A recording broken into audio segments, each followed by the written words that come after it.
Point number 8 is make a memorial of this miracle. I'll read for you Joshua chapter 4, verses 5 through 7. Verse 5, and Joshua said unto them, pass over before the ark of the Lord your God into the midst of the Jordan, and take you up every man of you a stone upon his shoulder, according unto the number of the tribes of the children of Israel, that this may be a sign among you, that when your children ask their fathers in time to come, saying, what mean ye by these stones? Then ye shall answer them, that the waters of Jordan were cut off before the ark of the covenant of the Lord, when it passed over Jordan. The waters of Jordan were cut off, and these stones shall be for a memorial unto the children of Israel forever. The fact that the Jordan River had water cut off, the fact that they could walk over Jordan River on dry ground and set up 12 stones that would last for generations, goes to show you that God wants the next generations to be reminded of the miracles that he did for other generations. Why is that? Is it because God wants to be bragged on? Yes.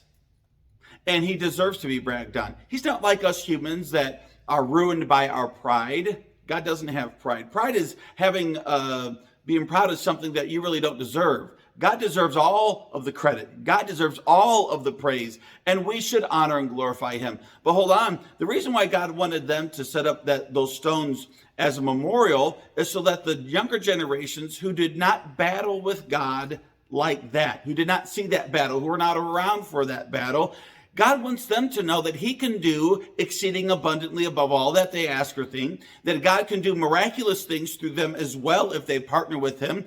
And God wants to have a memorial set up for the next many generations of the Israelites, all the way to the end of time.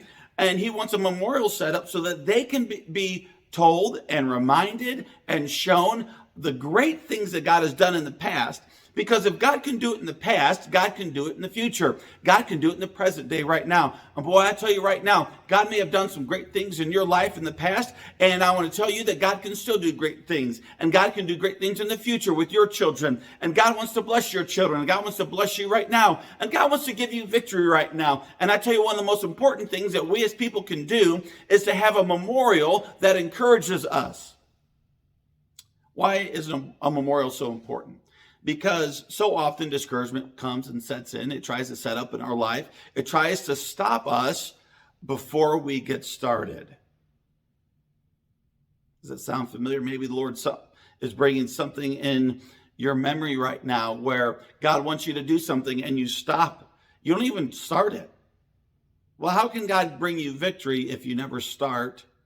If you never attempt great things for God, if you never try to do exceeding abundantly above all that you ask or think, if you never try to do great and mighty things, Jeremiah 33:3, God wants to do amazing things, but so often we allow our fear to hinder our progress.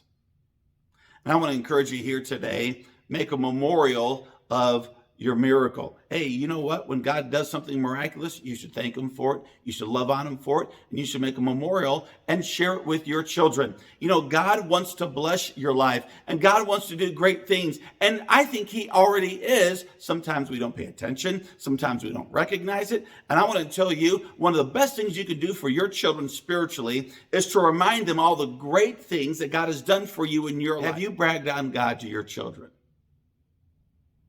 Or do you just complain about things that happen in your life that you're not happy with?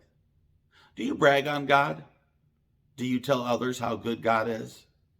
Do you make a memorial to where you can share with others how wonderful your God is?